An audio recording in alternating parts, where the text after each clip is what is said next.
Pero claro, fiscalizadora, preguntándome que ella tiene un caso de una 241, con qué ley es que ella la va a presentar, la medida de coerción. pues si es de una 241. Digo yo, no, con la ley de seguridad vial, porque la 241 está Exacto. derogada. Sí, Dice, no, porque está parte de la entrada. del Digo, no, 37. la ley dice que se necesitan 29 reglamentos, Sí. pero la ley entró en vigencia. Sí. Son cuestiones que se necesita un reglamento, pero para si tú chocas a una persona, para eso no se necesita un reglamento. Esa- La ley esa entró en ley, vigencia. yo no creo que... Lo que sucede es que la Escuela de la Judicatura, de que sale una ley nueva, de una vez llama a todo el mundo para capacitarlo, o por lo menos para... Y la Escuela del Ministerio Público no hace eso. Pero yo creo que eso va a tener que esperarse porque esa ley parece un fondo de pensiones. Señores, buenos días, bienvenidos a su programa de Derecho y Sociedad. Yo soy Sócrates Mercedes, me encuentro en compañía hoy del magistrado Andrés Reynoso. ¿Cuál es tu cargo ahora, Andrés? ¿Qué es lo que tú eres? ¿Juez de dónde? Porque te subieron, te ascendieron. No, yo soy juez de la Cámara Penal de Juzgado de Primera Instancia, Ajá. de Hermanas Mirabal. Tengo la función también de trabajar en el tribunal colegiado cuando la pena supera los 5 años.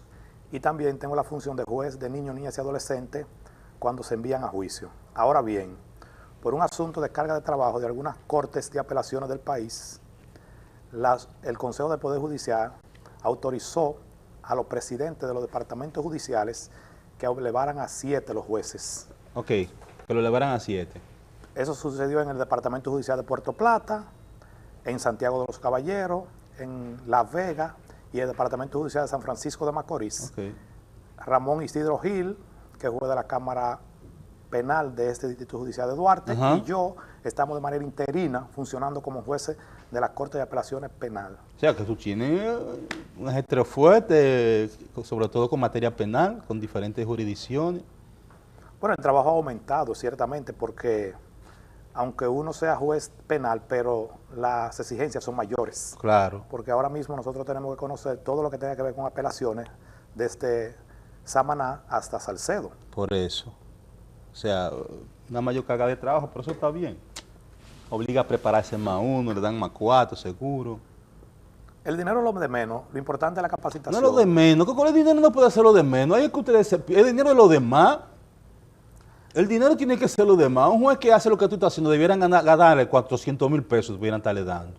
Estoy de acuerdo con eso, pero Adiós, siempre recuerdo una no frase. quiere decir que tú lo estés haciendo por dinero, pero el dinero es lo que va a garantizar que tú compres el libro, que te dediques a estudiar, que no tenga otro tipo de premura, que puedas dedicarte íntegramente a lo que tú estás haciendo. O sea, el dinero es importante, el trabajo debe de ser bien remunerado cuando tú adquieres los conocimientos y tienes la ética que se justifican para un cargo. O sea, yo voy de acuerdo contigo, pero lo que yo digo es que el dinero, el salario no debe ser el óbice cuando tú decides que a ti nadie te obligó, sino que tú fuiste que voluntariamente aceptaste. No. Ahora, yo comparto, sí, lo que dice en La Ciudad de Dios, un libro muy famoso de San Agustín. Él señala que lo primero que el hombre debe resolver es la necesidad de comer. Pero claro.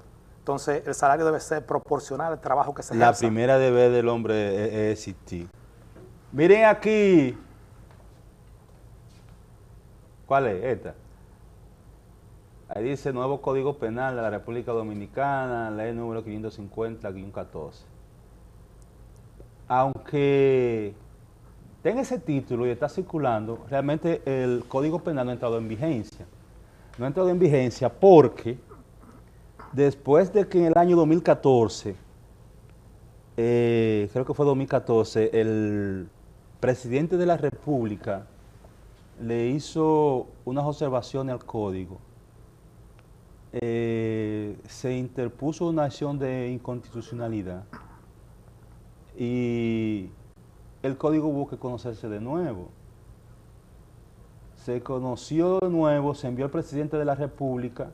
El presidente de la República volvió a hacerle una observación con relación a los 3 aspectos del aborto, de la interrupción del embarazo.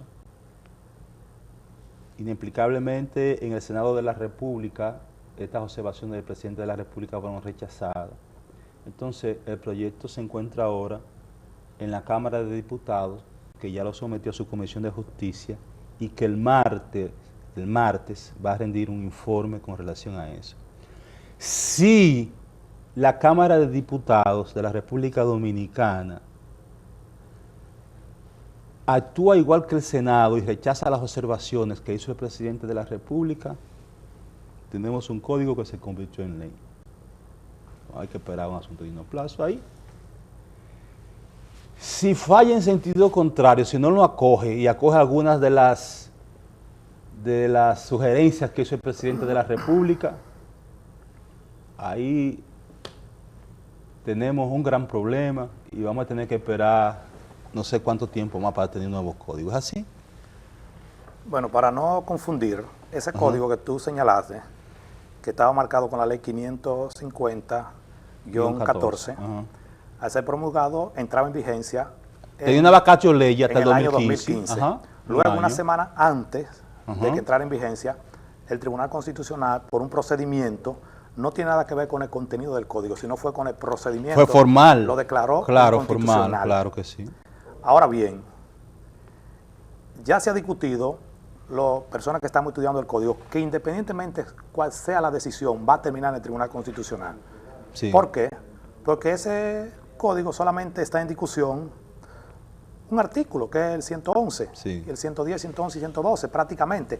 Y de una u otra forma, siempre la última palabra la va a tener el Tribunal Constitucional. ¿Por qué? Porque uno u otro grupo está muy dividido, claro, y en ese punto no van a conciliar. Lo que quiere decir que sí, como por mandato de la Constitución de la República, ya cuando el Tribunal Constitucional decida, eso sí va a ser imperativo porque es oponible a todo el mundo según la propia Constitución, y por encima del Tribunal Constitucional solamente está el cielo. Entonces lo que quiere decir que la discusión indefectiblemente terminará en el Tribunal Constitucional. Ahora lo que nosotros abogamos es que los legisladores deberían asumir su responsabilidad y promulgarlo, porque no es posible que usted tenga una legislatura procesal penal moderna con un código que tiene 200 años. Entonces no se concilian, y ese es uno de los problemas que conlleva, el por qué la necesidad de que el Código Penal sea ya definitivamente promulgado y aprobado por las cámaras legislativas.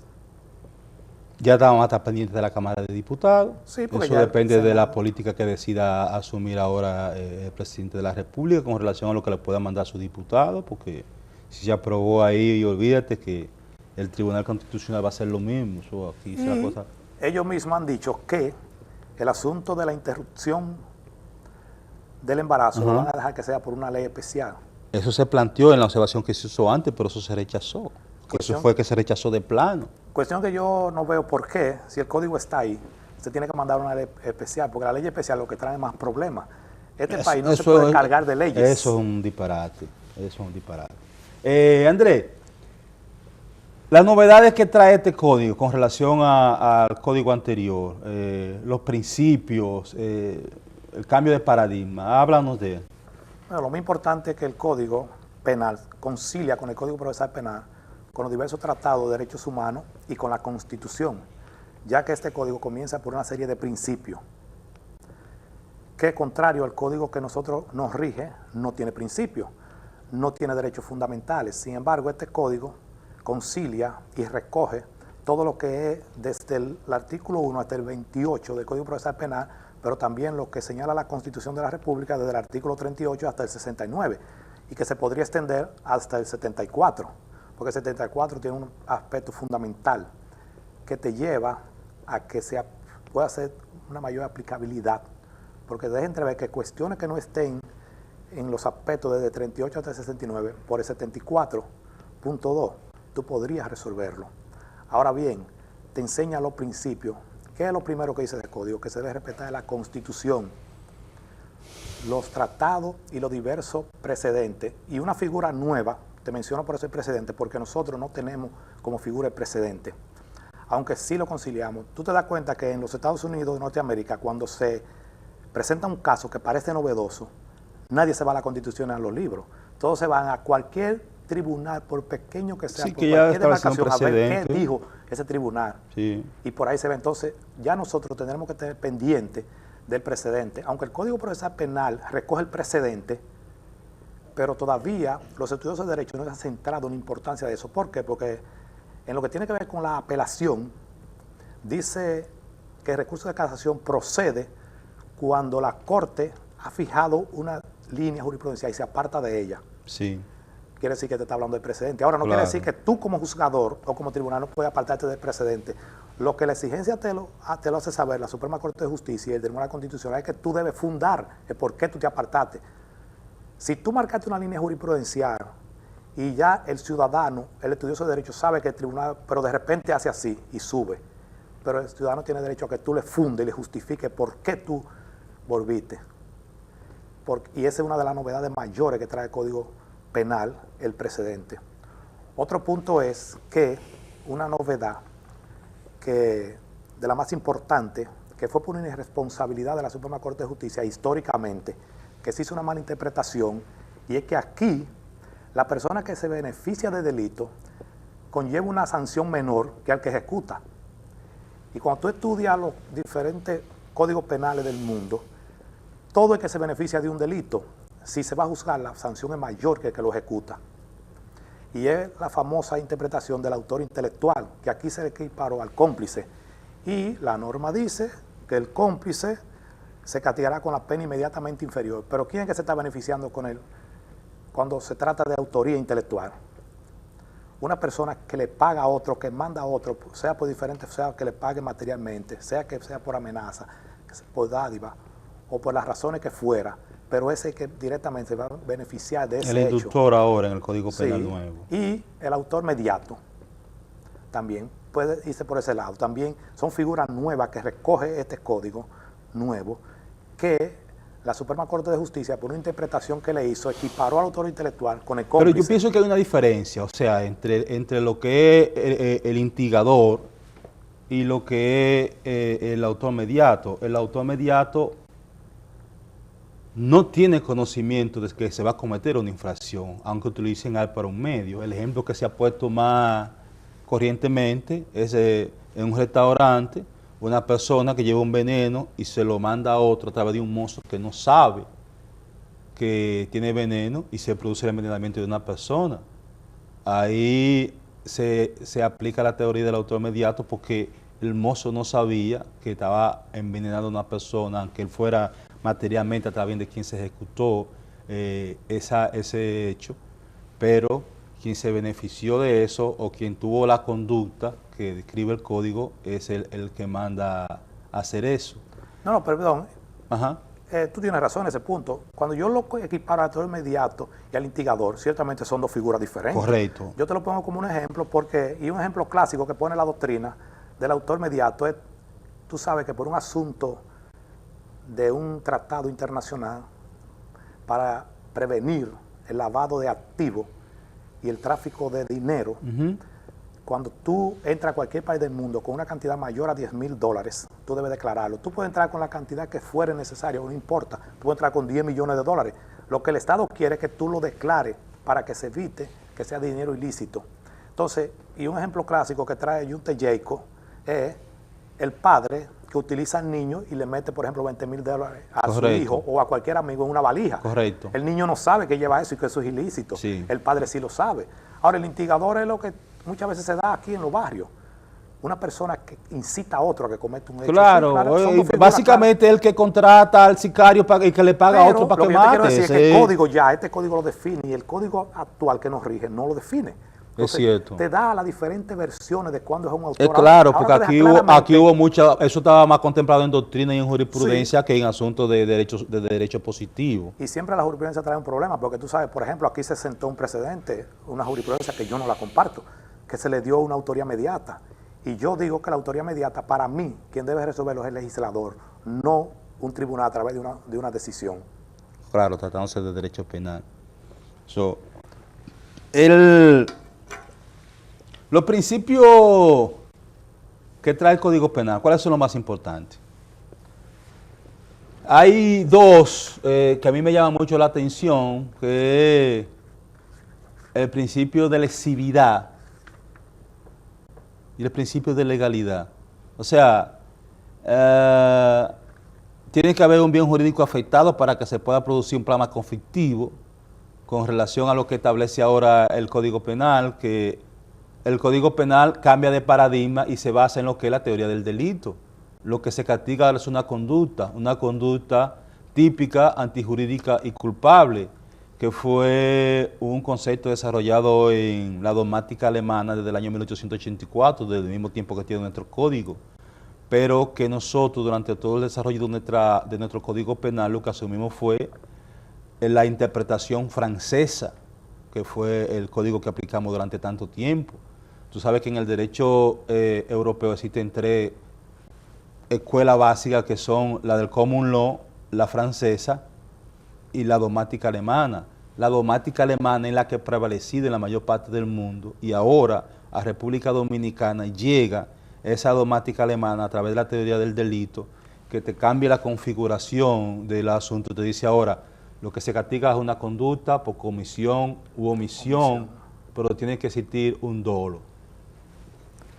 O sea, mira, lo más importante de este código, y aquí lo dice, son los principios fundamentales. Y te comienza por el principio de la legalidad. Un problema que se le critica al derecho francés fue que el derecho francés se quedó en que tenía que ser un viejo paradigma, que se decía que el juez es boca de la ley. Sí. Entonces, la concepción alemana y del derecho del common law, dominado por Inglaterra, es que el juez puede hacer derecho en un momento determinado. Claro. O sea, esa interpretación que se decía uno en la vieja escuela, que le decía, el derecho penal es de interpretación estricta, Sí. la Constitución no debe interpretarse. Yo recuerdo que Eduardo Prada dice, bueno, la Constitución no debe interpretarse, pero cuando a ti te ponen dos tesis, tú tienes que decidirte por una. Entonces, ¿qué tú estás haciendo? Una labor interpretativa. Ahora, lo que el juzgador no debe hacer es sustituir al legislador. Claro. Pero a quien le corresponde interpretar es al que el que va a decidir el derecho. Por eso hay una máxima que dice, dame el hecho que yo te doy derecho. Claro. Entonces son dos tesis encontradas. El juzgador se va a decidir por una, entonces está interpretando. Ahora, el problema que enfrentaron los franceses fue que todo tenía que estar en la ley.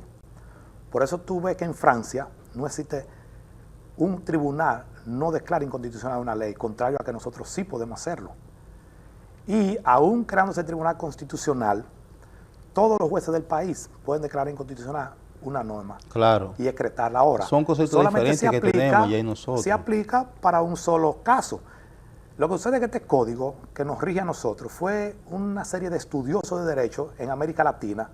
Se fueron a hacer maestría y doctorado a Alemania e Italia. Todas esas ideas que ellos recogieron en esos dos países, principalmente en Alemania, las trajeron para implementarla en América Latina.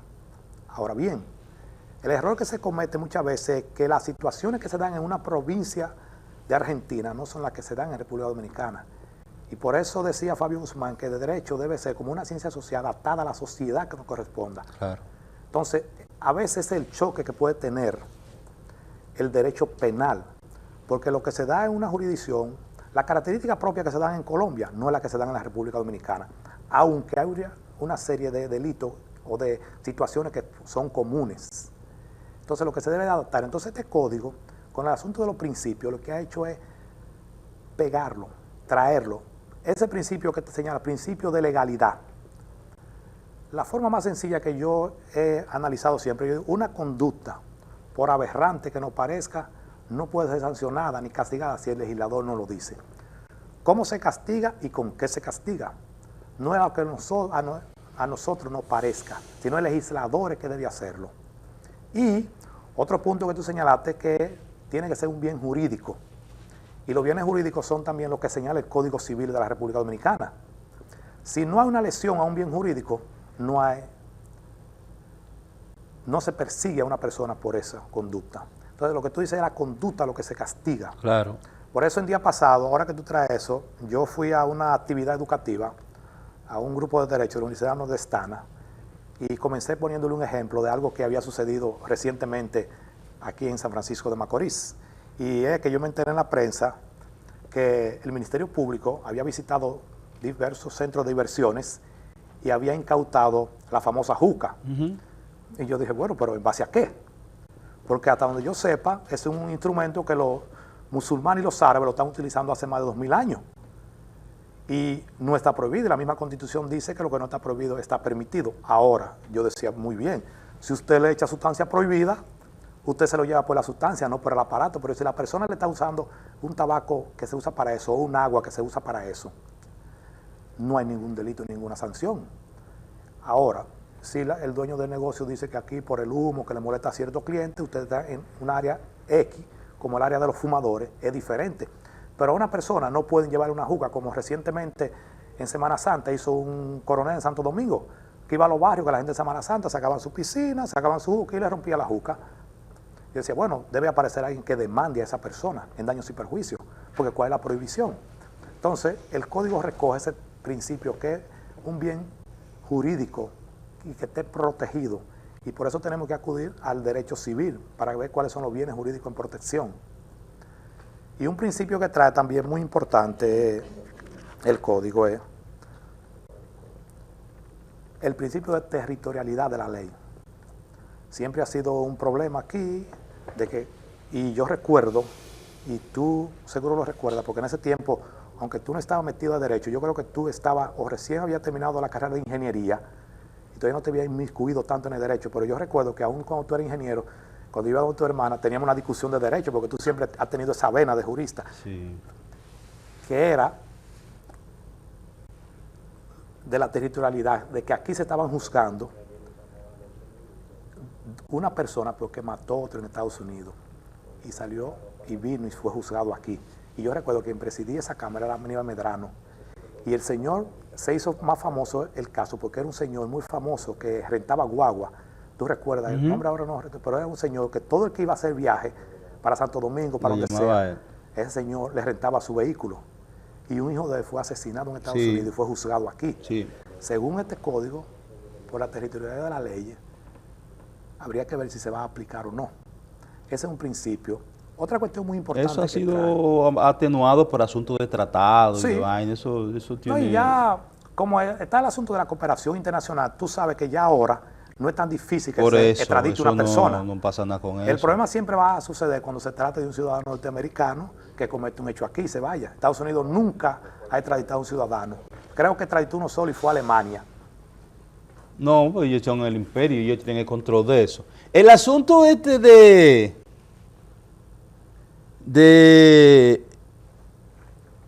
feminicidio. El código contempla una serie de situaciones que agravan el homicidio. Está en uno de sus libros. Contempla el parricidio, el usoricidio, el fratricidio, todo eso.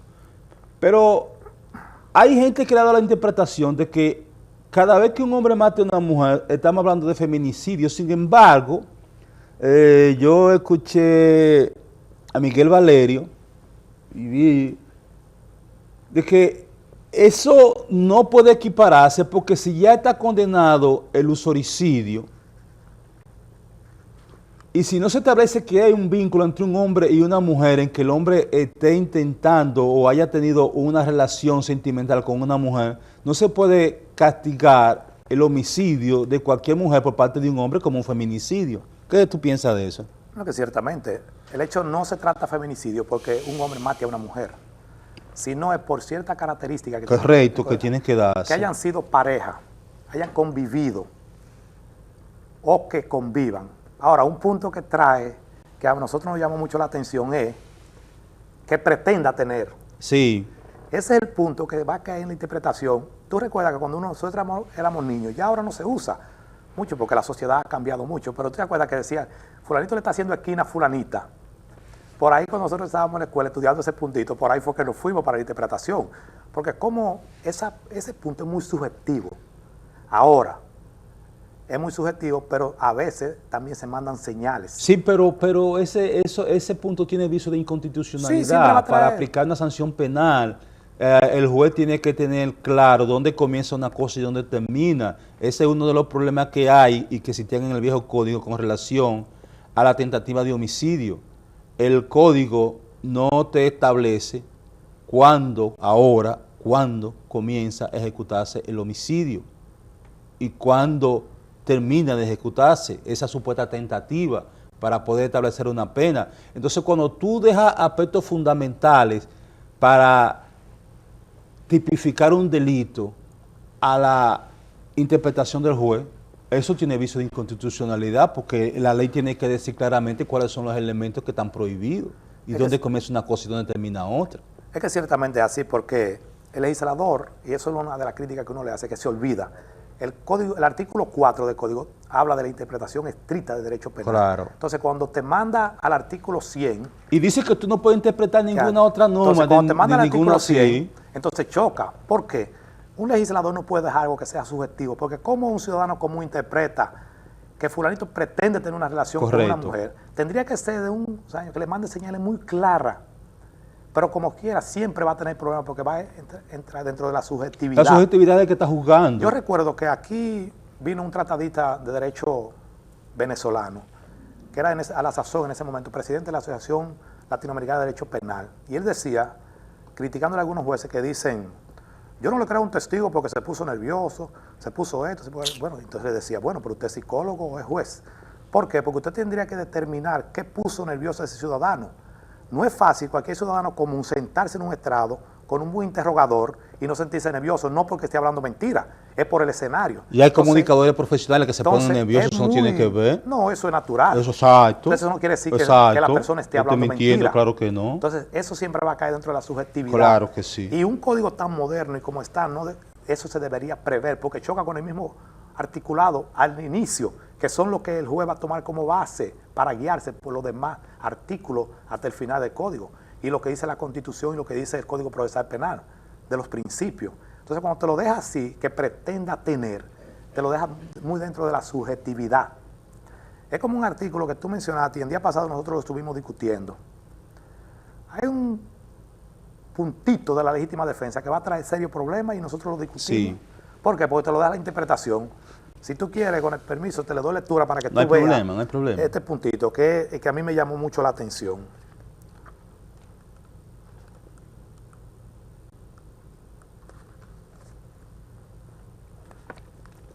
El artículo 19 te habla de la legítima defensa, te la define claramente, no conlleva mayores riesgos de interpretación. Luego habla el artículo 20 de la presunción de legítima defensa. Tiene 3 ordinales. Sí. El ordinal 1 y el 2 no tendría mayores problemas. Ahora, el problema vendría en el ordinal tercero, dice, cuando se actúa, primero el 20 dice, la legítima defensa se presume en los casos siguientes. 3. Cuando se actúa contra el autor de robo perpetrado con violencia en cualquier tiempo y lugar. Ajá. Nosotros hemos dicho y le hemos buscado todos los sentidos que pueda tener, y eso es lo que te deja entrever, que puede traer muchos problemas. Entonces, ¿qué acabamos de decir? Si el artículo 4 te dice de la interpretación, ese ordinal tercero, el artículo 20, te manda a interpretación y a mucha interpretación. Porque está diciendo, a ti te roban tu vehículo. Esa persona dentro de 2 años tú lo ves en un local comercial que se desmonta de tu vehículo. Entonces quiere decir que tú podrías actuar en legítima defensa. Si te en cualquier tiempo, modo y lugar. Eso no es una interpretación posible.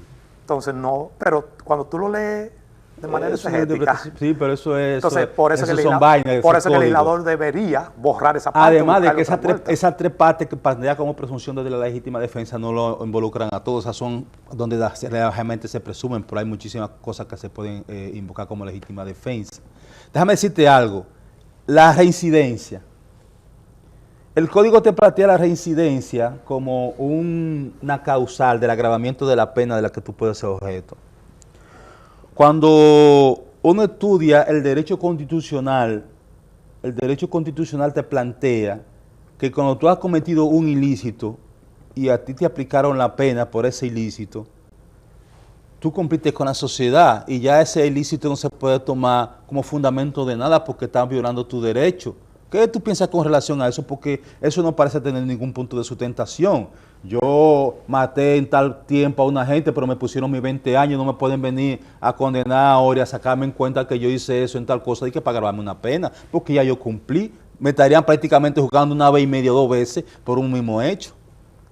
Mira, el código en cuanto al asunto de la sanción y de la pena trae muchas penas que van a tener muchas discusiones. Pero claro que sí. Porque parecen en principio inconstitucionales. Cuando tú te vas a lo que le llaman la pena complementaria muchas veces parecen inconstitucionales. Adiós, pero es una cosa de loco. Porque a ti dice, tú me castigaste a 10 años y luego, después que yo cumplí los 10 años, entonces me pondría una pena complementaria que van después de. Sí. Otro punto que siempre se ha discutido es hasta dónde la reincidencia es constitucional o inconstitucional. Exactamente. ¿Por qué? Porque el principio, como tú bien dices, bueno, a mí me condenaron a 10 años.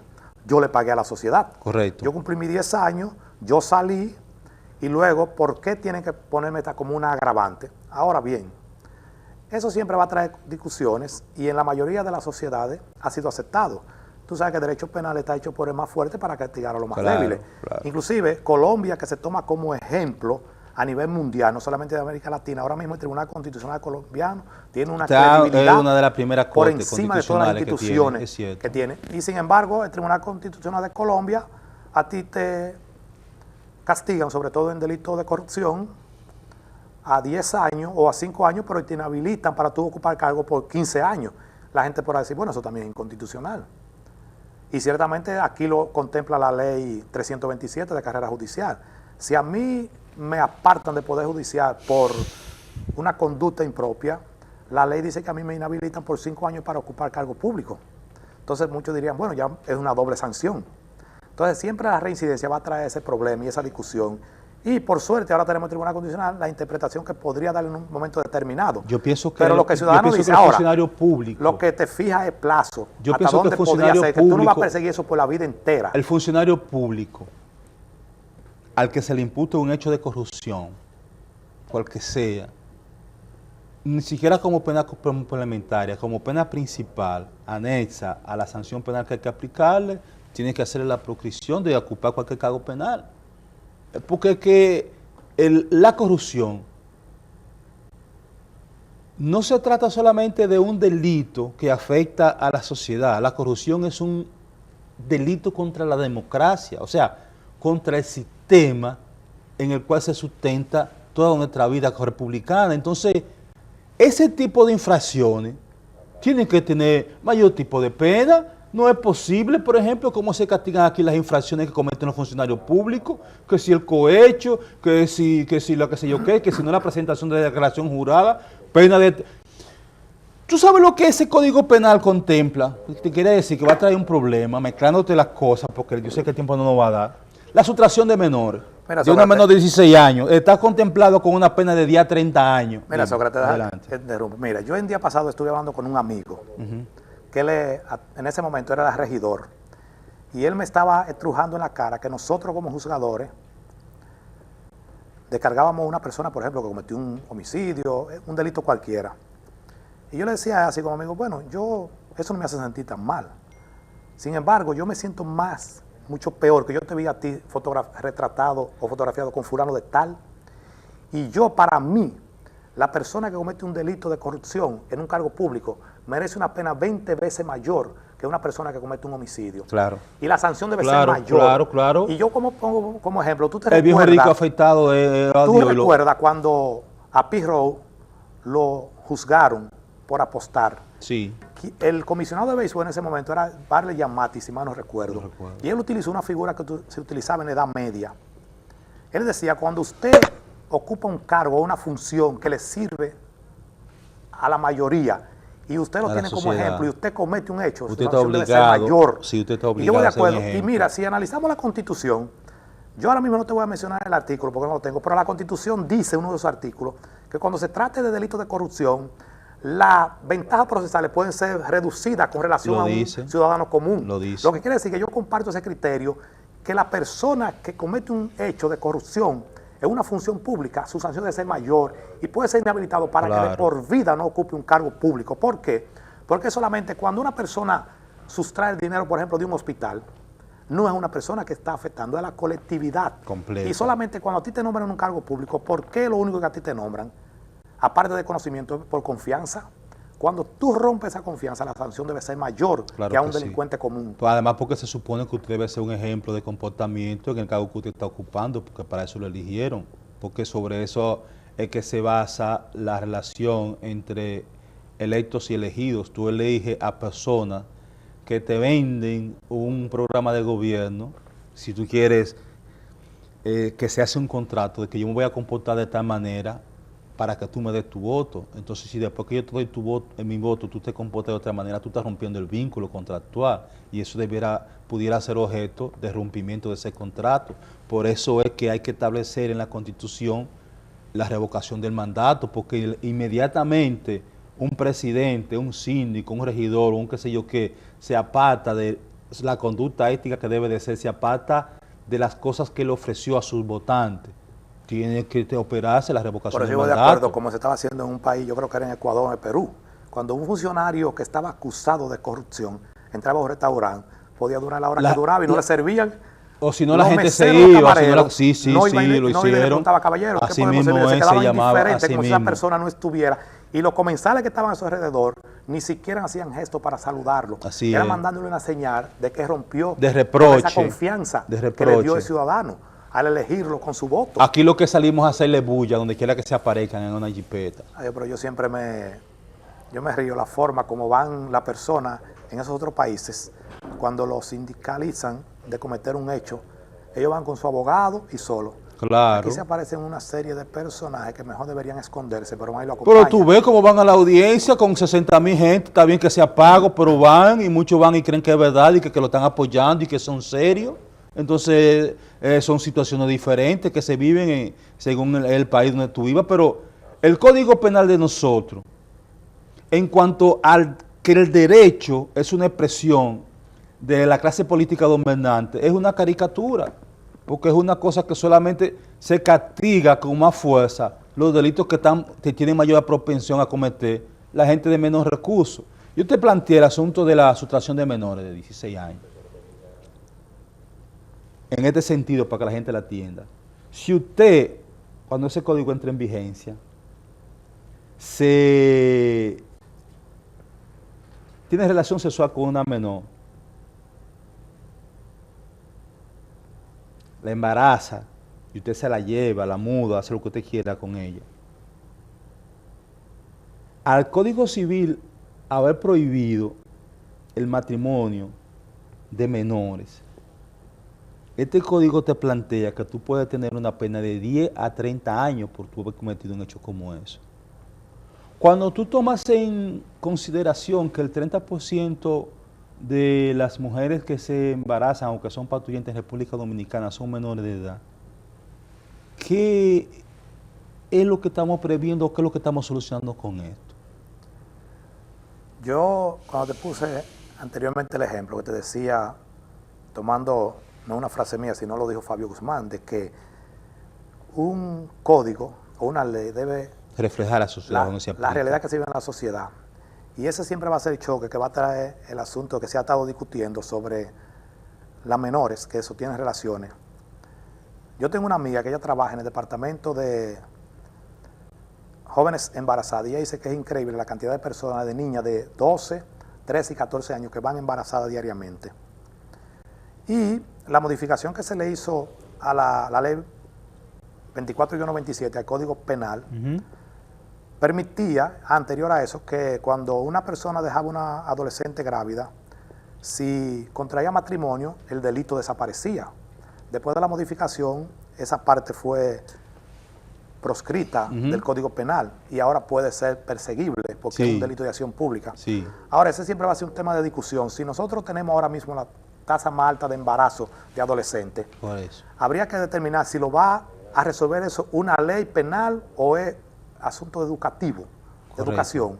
Correcto. ¿Hasta dónde? Pero no es solamente educación. ¿Qué tú le presentas a esa joven? Porque a ¿cuál es la veces es un oportunidad asunto que esa joven va a económico tener? también, Andrés. Prácticamente es económico. Porque Claro, cuando tú te es vas- un problema de movilidad social. Y cuando tú te vas, ¿cuáles son las zonas más deprimidas? La mayoría de las embarazadas están en En la el zona más sur. deprimida. ¿Y cuál es la zona más pobre del país? En la El zona sur, sur, precisamente. sacando a Monteplata, que queda en el centro. Pero ¿qué dice Correctamente. una persona? Monteplata es una provincia de la frontera situada en el centro de la isla. Eso es verdad. Entonces, donde hay mayor pobreza, entonces la tasa de jóvenes embarazadas es mayor. Claro. Y habría que determinar. Por lo menos, Andrés, por lo menos, para tratar de ser un poquito más justo, la zona de jóvenes parturientas es mayor, porque es posible que el embarazo y las relaciones sexuales se den también en los sectores de mayores ingresos económicos, pero no se notan porque si tú tienes dinero, tú resuelves un problema de un embarazo fácil. Tú te vas a cualquier parte, te vas a Miami, te vas a que yo quiera y interrumpe el embarazo si tú quieres, o si tú tienes dinero, tú mantienes a quien embarazó a tu hija. tú lo resuelves. Cuando tú tienes dinero, tú lo resuelves. El problema es cuando no se tiene dinero, que es la situación de la mayor parte de las parturientas menores de edad de República Dominicana, que utilizan su cuerpo como una forma de salir de la pobreza. Es que, ciertamente, tú sabes que cuando tú tienes una sola cosa que hacer, por ejemplo, yo tengo amigos que han hecho su pasantía para jueces, por ejemplo, en Elías Piña, en Jimaní. Correcto. Ellos me decían, bueno, nosotros salíamos del tribunal a las 4:30 de la tarde. Luego de las 4:30 hasta el otro día, otra hora de acostar, ¿qué ellos podían hacer? Nada. Porque no ofrecen nada. Nada, y son personas no hay nada. que por sus condiciones económicas, por el salario por lo menos que tengan en ese momento, Deprimido. podrían irse a un centro de diversiones. Pero imagínate esas personas que viven todavía en esos campos, de esas comunidades, ¿qué es lo que tienen? ¿Qué es lo que han aprendido? Entonces es posible que tú dices, bueno, las muchachitas de la clase media y la clase media alta pueden comenzar a tener relaciones sexuales temprano, pero tienen otro tipo de educación, saben cómo cuidarse, saben cómo protegerse, tienen acceso. Tienen mayor conocimiento de educación sexual, saben de un preservativo, de lo que sea, pero correcto. Esas muchachitas en esas comunidades pobres del sur, que todavía inclusive tuve la agricultura, que es una agricultura rudimentaria de hace 200 años, tuve cuando le ponen un micrófono, por ejemplo, a una muchachita que te puede decir que está en segundo grado de bachillerato, no tiene la misma facilidad de desenvolvimiento y de expresarse que una muchachita del mismo grado que se haya criado en Santo Domingo, o en Santiago, o en San Francisco de Macorís, o en La Vega. Claro. Entonces eso contribuye. Entonces, lo que la ciudadanía debe propender es a la educación primero que. Yo recuerdo que hace un tiempecito dijo alguien, viene una comunidad de Cuba a orientar a la República Dominicana sobre cómo prevenir el embarazo en adolescentes. Y yo decía, bueno, pero eso no hay que ser un científico. Eso se resuelve con problemas económicos. Óyeme una cosa, Andrés, déjame plantearte algo. Porque a veces yo pienso que nosotros como sociedad abordamos temas, lo intelectualizamos y muchas veces decimos o creemos que la educación es la solución de todo. A lo mejor sin saber de qué tipo de educación estamos hablando. Te voy a poner un ejemplo concreto para que lo ampliemos. Tú que has estado vinculado en el deporte, tú sabes que desde el año 70, 80 se puso en moda en la República Dominicana una campaña que decía, deporte sí, drogas no. ¿Recuerdas? Sí. Cuando el olimpismo estaba en pleno apogeo en República Dominicana en toda parte, que incluso no se permitía ponerle un letrero de bebida alcohólica a un uniforme, qué sé yo. Cuando tú lo ves hoy en el 2017, ¿es deporte sí, droga no o lo contrario? Lo que sucede es que hoy se consume más droga en la República Dominicana que los jóvenes que están haciendo deporte. Hay muchísimos deportes que ya han sido desaparecidos, clubes que han desaparecido. El vínculo social que se establecía antes en un barrio a través de esa juventud con los dirigentes deportivos que podían mantenerlo alejado de los vicios, se desapareció y no ha venido nadie en auxilio o en reemplazo de eso. Yo vengo de una reunión de Máximo Gómez, que está de aniversario ahora, y quienes están ahí son la misma gente que yo conocí hace 30 años. Nada ha cambiado, nadie se ha incorporado nuevo, porque el nuevo paradigma de un joven es hoy salir a tumbarte un celular o unos tenis para lucir bonito, que yo qué, como se pone Papi Juan en todas las fotos que pone, o conseguir una visa para irse del país, porque saben que aquí no van a conseguir ningún tipo de movilidad. Entonces, llevamos 30 años con eso y no hemos conseguido nada. Llevamos 30 años con el asunto de no violencia contra la mujer. Hoy es más alto que nunca. En España llevan años y años y es más alta que la de nosotros.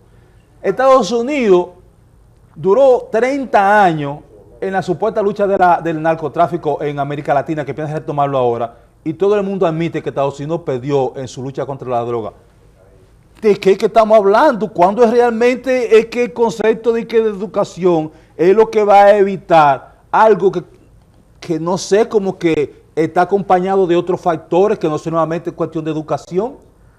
Bueno, no es cuestión de solamente de educación, pero es cuestión de tú ofrecerle a la persona. Yo recuerdo que cuando yo estaba en el bachillerato, nosotros pertenecíamos a la selección de San Francisco de Macorís de lucha olímpica. Sí. Y la lucha olímpica le ha dado mucha medalla a San Francisco de Macorís. Posiblemente ya muchas personas de esta época no lo sepan. Ahora, olvidado. Lo que en su momento fue de lo que más contribuyó. Cuando Tita era el que dirigía, sí. ¿Cuál fue el relevo que Tita preparó? ¿Quién se preparó? Ahora, tú tienes que ver dónde está la ayuda que el Estado le siguió dando. El Estado no le prestaba ayuda. Mira, por eso te digo que nada más entonces no es educación. Nosotros tenemos aquí un joven que si ese joven tuviera la oportunidad, uno no sabe cuál sería el techo de él en tenis de campo. y un muchacho todavía que está en la edad ideal porque tiene apenas 15 años. Sin embargo, anoche mismo y hoy se está celebrando un torneo pro recaudación de fondos para un viaje que tiene que ir a Cuba a representar a la República Dominicana. Sin embargo, el Estado no le da los fondos. Entonces no es solamente que la campaña se haga, sino que tiene que ir acompañada de otras cuestiones. Correctamente, eso es lo que creo. Y las campañas son buenas, porque la campaña educativa, por ejemplo, yo estuve ahora recientemente en Colombia. ¿Qué se está haciendo en Colombia? Que se creó para el asunto de los vial, cuando la persona se estaciona mal o comete una infracción de tránsito, ellos crearon lo que le llaman los conos humanos. Son personas que simulan conos y van y se te paran el vehículo al lado. No te hacen nada, pero te están mandando un mensaje. Entonces, en vez de decirle a la persona que no viola la ley de tránsito, pero también le están dando una campaña educativa, yo recuerdo que una empresa dijo, presentaba a relación que tú mencionaste, en el año 2026, fulanito de tal será un gran pelotero. Sus triunfos y logros quizás lo lleven al Salón de la Fama. Con droga no hay futuro. Con droga no hay futuro. Es una bonita campaña, pero debe ir acompañada de otra cuestión. Porque lo primero que tú dices, bueno, si tenemos los ni. Pero ¿qué tú le ofreces a esos niños? Por ejemplo, nada. Cuando tú tienes una zona franca en San Francisco de Macorís que nunca ha funcionado, que está cerrada. Nunca, nada. Cuando tú tienes las universidades, pero ¿qué le ofreces tú a esos muchachos después que terminan la universidad? O cuando tú tienes 1000 peloteros que no te lo firman al año y que lo tiras para la calle. U otra cosa, cuando esa universidad no han sido capaces de decirles qué es lo que la sociedad quiere. No es solamente que yo vaya y me inscribe en una carrera porque parezca bonita, o porque veo que fulanito anda en un buen carro, sino que no es una buena corbata, sino de la sociedad. ¿Qué es lo que yo necesito? Por ejemplo, los técnicos que trabajan en una empresa lechera de aquí, ¿dónde se forman? ¿Lo forman en la universidad de aquí o se forman en otras universidades? Entonces, aquí que es una gran ruta del cacao, que vienen hasta de Rusia y de Inglaterra a ver cómo se elabora el cacao en República Dominicana. Ahora, los técnicos que trabajan ese cacao, ¿lo está formando las universidades de San Francisco de Macorís o dónde se están formando? Entonces, no es solamente decirle que la educación va a ser la panacea. Correcto. Ahora, tú bien lo sabes, porque tú te criaste apenas detrás de esta calle, que aquí vivía la clase media, pero tu papá tuvo un negocio en uno de los barrios pobres de todo el tiempo. Claro. Tú sabes que las personas que salieron de ese barrio, cuando tú te pones a compararlo, ¿cuáles son los que salieron de ese barrio? No fue que se quedó en la esquina, no fue que se fue a pegar el blog, aunque no sea denigrante. Si tú comparas los que estudiaron en esa época, posiblemente estén mejores que los que se quedaron haciendo nada. Cuando tú ves una familia de clase media baja o pobre, si tienen 5 hermanos y uno de los 5 estudió, compara ese que estudió con los otros 4. Esa es la parte romántica que tú quieres vender. Déjame ponerte ejemplo. En Rabo de Chivo hay más de 20 o 30 tipos que se fueron para Nueva York que consiguieron más dinero que todo lo que conseguimos, lo que estudiamos. En Rabo de Chivo, vendiendo droga en la 17, hay tipos que han conseguido más dinero que todo lo que hemos conseguido, lo que salimos de ahí estudiando. Y no solamente en la calle, en la 17, en la 15, en la 13, en la 9, en la 11. En Rabo de Chivo se ha inaugurado puntos de droga donde se han hecho invitación a la gente para que vaya a la inauguración de los puntos de droga. En Rabo de Chivo las personas saben dónde están los puntos de droga y cuáles son los policías que van a cobrar su peaje por los puntos de droga. O sea, no es cierto que la educación sea un punto de movilidad social. Cuando tú estudias el informe que dio las Naciones Unidas con relación al crecimiento de la República Dominicana en los últimos 50 años, solamente un 1.8% de los dominicanos tuvo movilidad social con el 55% de crecimiento que ha tenido el PBI de nosotros en los últimos 60 años. O sea, nosotros hemos sido una sociedad cerrada. El 98% de la persona que nace pobre y en un hogar deprimido tiene un 100% de posibilidad de quedarse pobre y de vivir siendo pobre toda su vida. Los muchachos que no tienen acceso a ese tipo de información, no lo leen, pero se dan cuenta. ¿Y qué hacen? Se ponen a vender drogas, se ponen a delinquir o se van para Estados Unidos a buscar una mejor forma de vida. En los 80 y los 90 que tú tuviste aquí en la República, en San Francisco de Macorís, por no hablarte de la República Dominicana, ¿quién fue que dominó la economía en San Francisco de Macorís? ¿Fuimos los profesionales o fueron la gente que vinieron de Estados Unidos? La mayor parte de las urbanizaciones que se hicieron en San Francisco de Macorís, ¿la hicieron los profesionales de la ingeniería o la hicieron la gente que vinieron de Estados Unidos?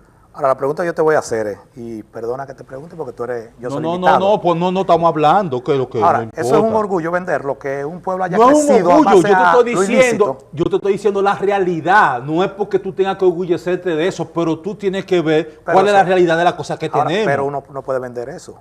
No podemos venderlo, pero está Oye, ahí. Hipólito Y Mejía, todas oye. las medidas que se van a tomar tienen que tomarse tomando como referencia que eso existe. Oye, Hipólito Mejía dijo algo cuando justificó el por qué se le iba a dar una ayuda a la persona. Y yo digo que fue la mayor verdad que dijo Hipólito Mejía. Él dijo, la condición para darle la ayuda es que la persona vaya a la escuela. ¿Por qué? Porque si tú no te educas y no estudias, tú vas a hacer que tu hijo arrastrarlo a tu propia pobreza. Y eso es lo que se da. Independientemente de la desigualdad que hay aquí en la riqueza, la mayor movilidad que puede tener una persona es a base de los estudios. Eso no quiere decir que una persona que no estudie no puede hacerse próspero y ser tan honesto mucho más que una persona que estudie. Pero eso es algo que no hay que ser un científico para saber que eso es así. Eso es un paradigma y es bonito, Porque tú pero lo dices, hay una gran cantidad de pero personas también que ¿cuál es se el rechazo graduaron. que tiene la sociedad, Oye, sobre todo las personas que han conseguido dinero de manera ilícita? Yo tengo, y tú tienes, que no lo puedes mencionar, compañeros tuyos de estudio que se fueron para Estados Unidos a buscar dinero del narcotráfico, compañeros de tuyo de cualquier carrera, de medicina, de ingeniería, de derecho, de lo que sé yo, que se fueron, que tuvieron que irse. E incluso en San Francisco de Macorís todavía existe un tipo de economía que es dominada por dominicanos. Aquí por ejemplo te llaman una fiesta en cualquier sitio y la bebida que te ponen que tú tienes que consumir es un whisky, qué sé yo qué, que no toma en relación lo que tú ganas. Andrés, gracias por estar aquí, porque estos desgraciados no le dicen a uno el tiempo que queda para que uno despide el programa. Yo espero invitarte próximamente a que nos juntemos no hay problema, aquí para continuar con esta conversación. Señores, gracias. Nos vemos la próxima semana en su programa Derecho y Sociedad.